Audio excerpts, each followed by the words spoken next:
Fala, meus amigos, meus espectadores do canal Física Significativa e Ativa. Tudo bem? Vamos aqui começar uma série de vídeos a respeito do tema aplicação das metodologias ativas.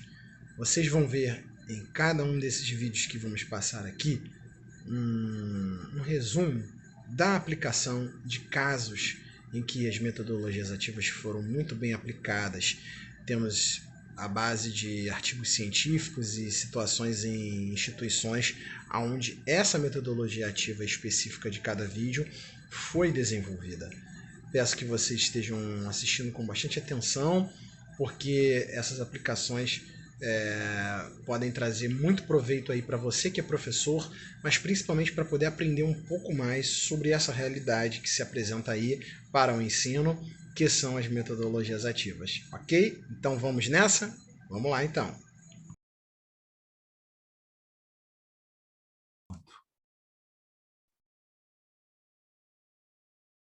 Olá, queridos espectadores do canal Física Significativa e Ativa. Tudo bem? Estamos aqui para mais um vídeo do canal falando sobre essa série de um assunto interessantíssimo, que é as metodologias ativas. Vamos falar hoje sobre a segunda aplicação, que vamos estar dando publicidade aqui para vocês, que é a sala de aula invertida, ou conhecida no inglês como Flipped Classroom. Bom, temos aqui esse tema maravilhoso e o padrão que nós estamos adotando é de pegar uma das notícias divulgada por um blog ou um jornal eletrônico, uma revista eletrônica, e trazer como, no caso, um tema para explanação, e para maior aprofundamento nós vamos usar um artigo científico de de mais recente, dessas revistas científicas da área de educação, ou da área de física, de matemática, alguma que tenha trabalhado o tema. Então vamos lá, vamos partir para a primeira parte aí, que é falar sobre o que você tem de, na verdade, um pouco mais corriqueiro sobre o tema. Então vou compartilhar com vocês aqui a minha tela. Estamos aqui, vamos lá. Deixa eu voltar para o início. Que legal aí, ó. Série, aplicação das metodologias ativas. Então, temos aí a sala de aula invertida. Aqui um desenhozinho bem bacana para a gente brincar aqui com o tema. E, efetivamente, o que é isso? Nós temos aqui, ó, tradicional, modelo de leitura e atividades pós-casa, pós-aula, né?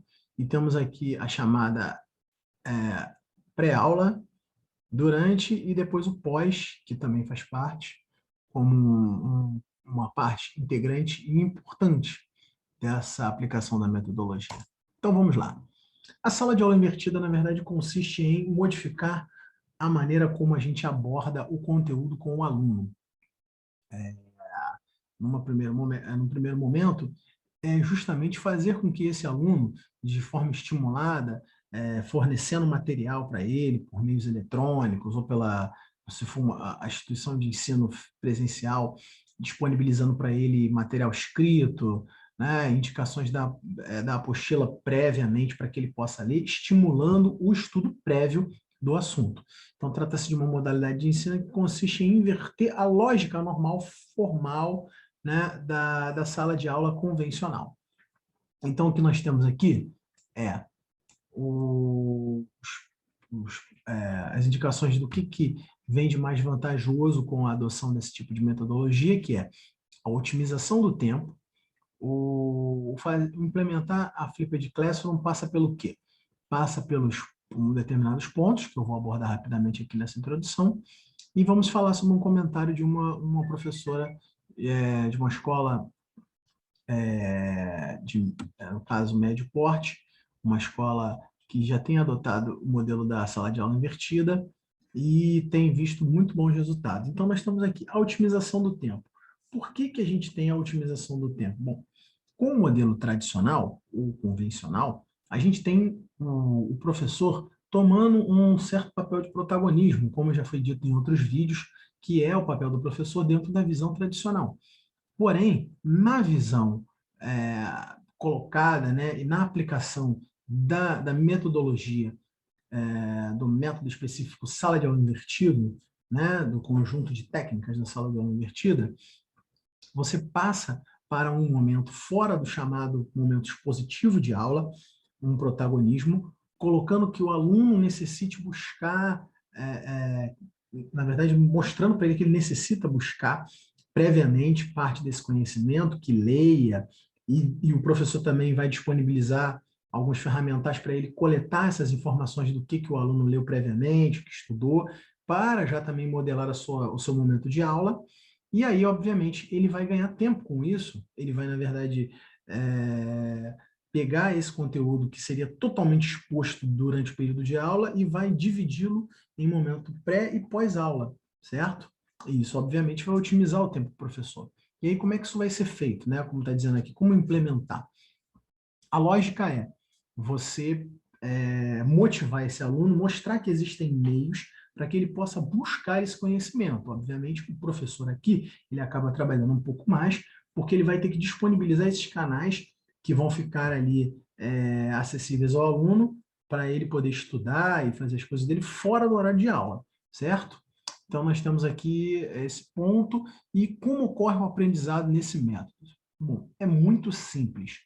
O professor vai detectar se está ocorrendo um aprendizado, ele vai medir, ele vai aferir com ferramentas que permitirão que ele veja isso não só ao final do processo, como é no ensino tradicional, que aí você tem os exercícios, coloca, e aí, de repente, o professor até olha o caderno, tem algumas posturas inerentes ao professor para que ele possa tentar entender ali como está saindo o aluno, né?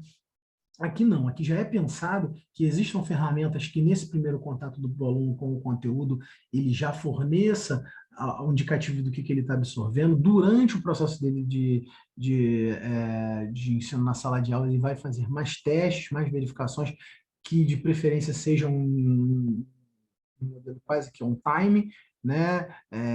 Durante ali o trabalho do professor, e aí ele tenha um parecer sobre isso, para que ele possa já na própria aula já redirecionando, e isso aí, obviamente, vai permitir que o professor agilize esse processo, quase que, vamos dizer, em tempo real, ele tem essa posição da aprendizagem e a avaliação final, esse instrumento final de avaliação, ele vai aferir um todo, mas com partes desse todo analisadas, previamente analisadas, para que ele possa já com base nisso aí, montar essa avaliação final e também já ter esse parecer, certo? Então, nós estamos aqui que ele se sente parte do processo, ao se perceber também responsável pela própria formação, diz a professora. Essa autonomia provoca um maior comprometimento do aluno com o que está sendo estudado. Os conteúdos de cada componente curricular passam a fazer mais sentido, falou a senhora Sheila Daiane Marinov Milczarek, diretora do Colégio Medianeira Erechim, né? Então, é uma escola que foi abordada aí pelo blog Diário Escola, né? O nome é diarioescola.com.br, para falar sobre a sala de aula invertida. E aí é uma entrevista que tem lá nesse blog, recomendo que vocês vejam, tem diversos pontos que aí os comentários do coordenador da escola, da professora, e é muito bacana. Eles vão falar sobre essa experiência deles, tá? Então vamos em frente. Uma revisão de literatura sobre o uso da metodologia sala de aula invertida para o ensino de física. Então aqui nós vamos ver um artigo sobre a aplicação do ensino sobre a análise, né, que alguns autores fizeram da metodologia em sala de aula invertida no ensino de física. Então vocês vão ver aqui toda essa análise da própria metodologia e depois a incidência, né, a frequência, como ela como foi usada, né, por esses pesquisadores que analisaram a utilização dela, tá bom? Então, o que nós vamos ver aqui é que esse artigo é um artigo de revisão de literatura, então ele é um material muito bom para quem está querendo começar a estudar sobre as metodologias ativas e especificamente sobre sala de aula invertida, porque se ele vai trazer uma revisão de literatura, ele vai dar as fontes com base nos repositórios que eles vão indicar aqui, que são mais importantes para essa análise. Então, eles vão dar os indicativos de quais trabalhos foram feitos para o ensino de física. Então, o que acontece? Mesmo você que não vai fazer uma pesquisa para o ensino de física, você vai ter um panorama do que foi feito para o ensino de física nos últimos anos. Então, você vai ter noção, por exemplo, se aqui foi pouco, de repente, se eu ampliar mais, se eu for ver isso, de repente, para pedagogia, para outros, eu vou ter mais. Mas aqui eu já tenho um parâmetro, se é pouco, se é muito, para o ensino de física, né? Então, para você que está começando aí, mesmo sendo da área de exata, não sendo da área de física, é muito bom. Tá legal? Então, temos aqui que o método chamado SAI, sala de aula invertida, pode ser utilizado para contemplar a aprendizagem de física. Será que ele pode? Né? É uma pergunta que se coloca aqui. Será que ele é eficiente? Então, vamos ver aqui.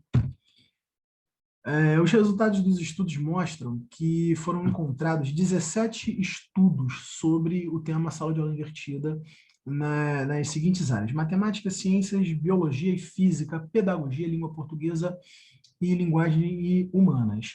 Para o ensino de física também, e os resultados apontam, aqui no caso, vai ser sobre o levantamento, né? Não sobre aquela pergunta. Aquela pergunta, ao longo, a gente também vai tentar dar uma dissecada nela, né? Abordar ela e fazer algumas colocações, né? Mas temos aqui que o que foi levantado sobre o SAI, né, evidenciam que existe algumas coisas já pertinentes implementadas, né, como está dizendo aqui, né? Então, vamos lá. Introduzindo o trabalho dos professores, temos que a incorporação das tecnologias digitais no mundo educacional é um caminho sem volta. Então, ela foi iniciada já há alguns anos e ela agora é uma progressão. A tendência é que ela se alastre e cada vez mais os meios tecnológicos, que no caso aqui a implementação da sala de aula invertida, ela pressupõe que alguns mecanismos tecnológicos sejam utilizados, porque de que forma que o professor vai disponibilizar esse conteúdo previamente? É através de alguns meios eletrônicos, meios que ele possa atingir os alunos ao mesmo tempo previamente. Né? Por exemplo, um e-mail que ele dispara para todos os alunos já com o conteúdo da aula, já avisando, olha, na próxima aula a gente vai estudar isso aqui. Tal. Então, os alunos vão receber e já vão ser incentivados aí a ler, a ver pelo menos os exercícios de forma básica, que não necessita que o professor direcione para eles responderem, talvez já tenha indicando a resposta para que o aluno faça, depois confira se foi bem. Né? Então, temos aqui o paradigma tradicional e atual no ensino de física nas escolas de nível médio demanda por inovação.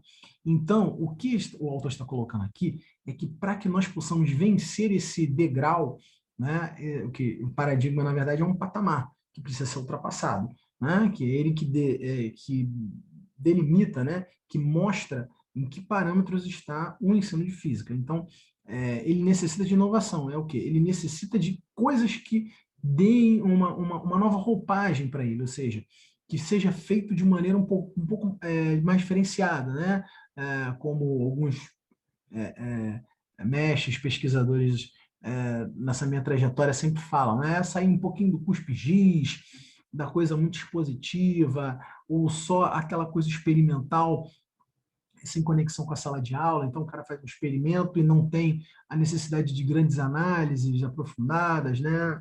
Caso quando a gente fala experimento, é claro que na faculdade você vai fazer relatório, vai ter todo um aprofundamento, mas quando se fala em ensino de física, você está falando do ensino médio, do ensino básico, né? Ensino fundamental, aí no nono ano você já tem um contato.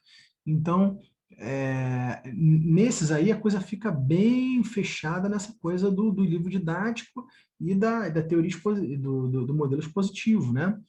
Então, as pesquisas de Sasaki, Jesus, de 2017, Araújo, de 2017, Parreira, Espinosa, Berbel, Espinosa de novo, Araújo, Vettel, têm estudado implementações de metodologias ativas no ensino de física. Então, esses trabalhos são os mais recentes, levantado aí esses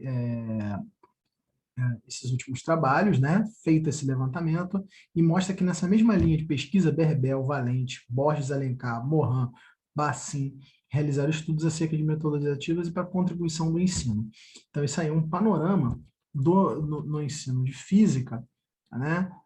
Sobre os últimos trabalhos aí, você vê que tem um apanhado de coisas de cerca de 10 anos, vamos colocar assim, né? 2021, trabalho mais antigo é 2011, então temos um panorama de 10 anos.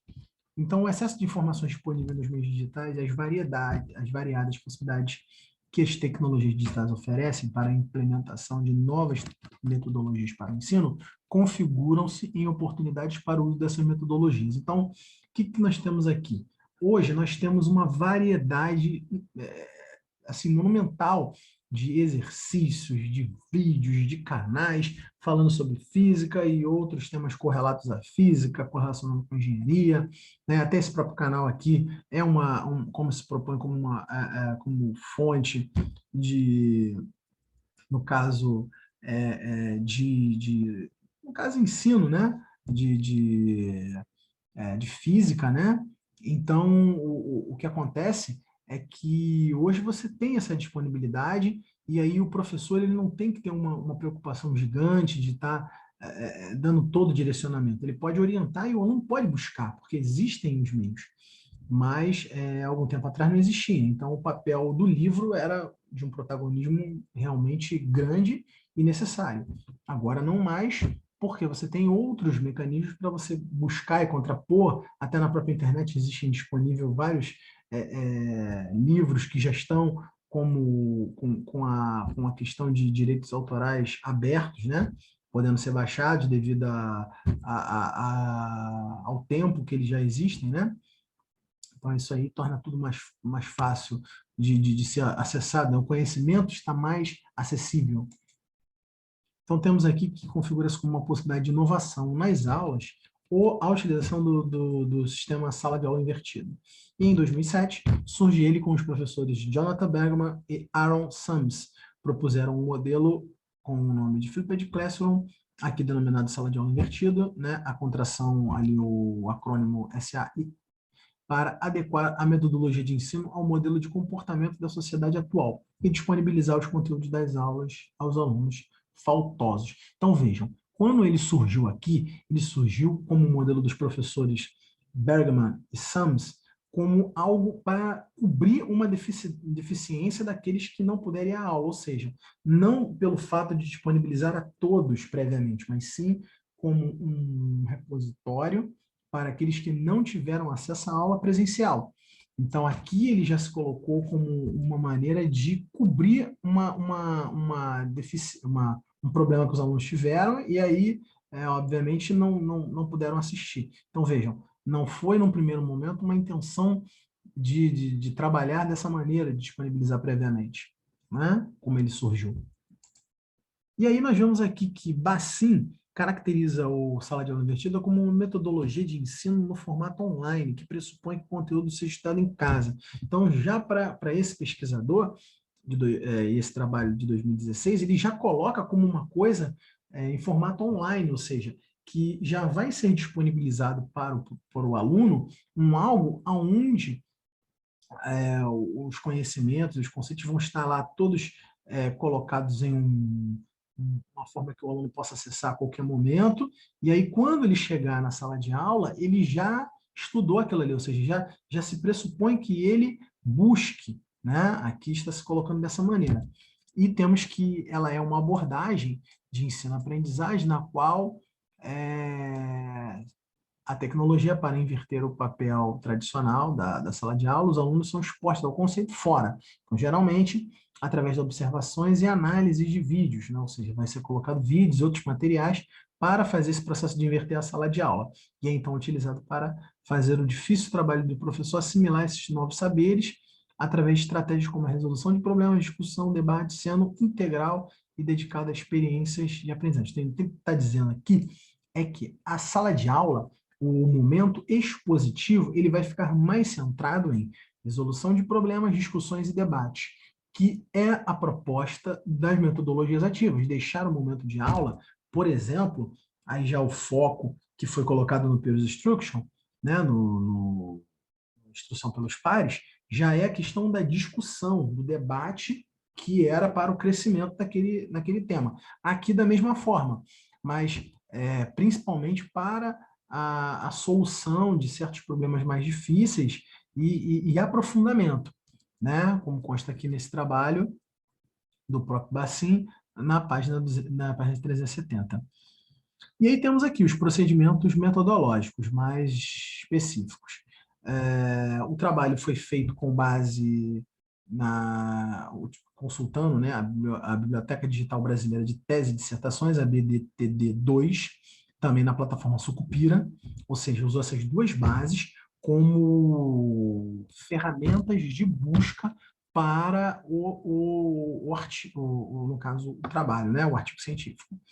E aí, os descritores, que são os termos que seriam buscados, foram os termos que, entre aspas, estão aprendizagem invertida, ensino invertido, aprendizagem invertido, do espanhol, né? Aprendizagem invertido, ou flipped classroom, ou seja, foram usados esses termos, aprendizagem invertida, né? Não sala invertida. Né? Aqui, vocês podem notar que foi utilizado o termo aprendizagem para se retirar o termo sala de aula. Por quê? Obviamente, aqui, se utilizasse sala de aula, no primeiro você teria 3 palavras e seriam termos mais genéricos. Esses aqui não, são mais específicos e inerentes ao métier de ensino-aprendizagem, certo? A palavra aprendizagem. Então, eles aqui foram bem escolhidos, né? Não são palavras escolhidas aleatoriamente, né? Os descritores têm que fazer um recorte específico, e aí foram esses, na verdade, todos os descritores têm 2 palavras, né? Muito bem. Então, vamos ver agora um pouco dos resultados para a gente já ir caminhando para o final. Temos aqui que, dentro dos quadros do que eles acharam, o quadro 1 vai mostrar o que foi achado de trabalho nas revistas de Qualis A1.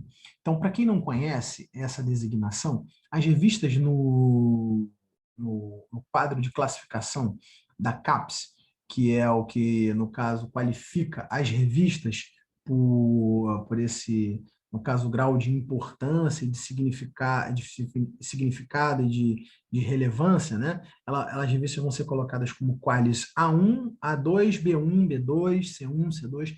Então, dessas de maior relevância, que são as revistas chamadas A1, né? E aí englobam não só revistas aqui eletrônicas repositórias aqui do Brasil, mas também do exterior, nós temos aí a Ciência e Educação, não teve nenhuma, né? A que está na base da Cielo, né? No endereço CIEDU. A Ensaio, também nenhum. A Revista Brasileira de Ensino de Física, que é uma revista importantíssima no meio do ensino de física, né? Porque é uma revista ligada à sociedade brasileira, ela não teve nenhuma, até o fechamento, no caso, o levantamento dessa pesquisa, e aí a única que foi achada de Qualisum foi a da Enseñanza de las Ciencias, né? Uma revista espanhola, e também a revista Eureka sobre Enseñanza e la Divulgación de las Ciencias, também não teve nenhuma, só uma de Qualis A1. Já na de Qualis A2 nós tivemos 3, nós tivemos uma na revista Educação, Ciências e Matemática e 2 na Arete. Tivemos 2 de B1, uma na revista Renote, e tivemos 2 na revista Tecnologias da Educação. E para fechar, nós tivemos uma de Qualis B2, que é a revista A Física na Escola, também uma revista ligada a um segmento de ensino de física, mas uma revista mais recente, por isso que ela está com o Qualis B2, né? Tem trabalhos muito bons nela, mas como é recente, ela ainda está com uma classificação como B2. E aí nós temos aqui a distribuição dos trabalhos. Né? Do total, nós temos, na verdade, 22% dos trabalhos na revista Tecnologia e Educação, temos 11% aí Física na Escola, Enseñanza, Educação, Ciência e Matemática, e também com 22% a Renote e a Ereté. Você vê que a boa parte estão nessas aqui, uma de A1 e as outras de B1, né? Aí temos aqui as referências dos periódicos. Apenas o artigo do Spinoza, do Araújo Vettel, relata um estudo acerca de metodologia da SAI para o ensino de física. Então, veja, o que eles encontraram aqui, deixa eu voltar rapidamente, o que eles colocaram aqui é todo o resultado do que eles acharam. Vejam, os descritores procuraram isso aqui, ó. Vou voltar rapidinho para vocês verem. Ó, aprendizagem invertida, ensino invertido, aprender invertido e flipped classroom. Eles não procuraram isso já direto como ensino de física.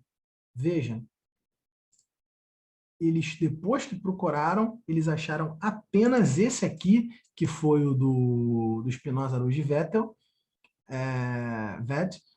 como SAI aplicado ao ensino de física. Né? Tivemos aí também o Júnior, de 2017, defendeu uma tese de doutorado com o tema. Teixeira relata o panorama da disciplina em filosofia a partir das diretrizes do Paraná. E no total de produções, temos de teses, dissertações e artigos, foram 17 que estudaram o SAI, ou seja, de todas foram encontradas 17. Aí já não englobando mais só artigos, mas também produções que deram origem a que foram feitas com uma intenção de titulação, né? Defesas de dissertações de mestrado e tese de doutorado. Então, o quadro 4, nesse trabalho aqui, desses autores, ele vai mostrar que a maioria dos artigos, 22%, relacionam-se com as áreas de matemática e de língua portuguesa, na parte de linguagens. Né? Conclusão do trabalho, nós temos aqui que o presente estudo contribuiu para investigar, né? Foi de grande relevância, os conteúdos existentes e verificar a possibilidade de desenvolver e implementar a metodologia de ensino de física. O material didático que será disponibilizado previamente aos alunos deve ser diversificado, né? Ele verificou isso, a necessidade de diversificação, de utilização de ferramentas tecnológicas digitais, que seja capaz de instigar o conhecimento prévio do estudante, e assim faz-se necessário que o professor elabore um planejamento de atividade didática que exponham e que possam promover o engajamento dos alunos, dos estudantes, e na realização dessas atividades de forma a exercer autonomia e, obviamente, promover esse aluno para um estado de protagonismo no seu ensino, né? Ensino no processo de aprendizagem, e desenvolver competências necessárias ao mundo contemporâneo. Essas foram as conclusões do trabalho. Então, fechamos por aqui. Espero que vocês tenham gostado dessa análise aí do panorama acerca do sala de aula invertida, e nos vemos no próximo vídeo aí sobre aplicações das metodologias ativas. Tá legal? Forte abraço!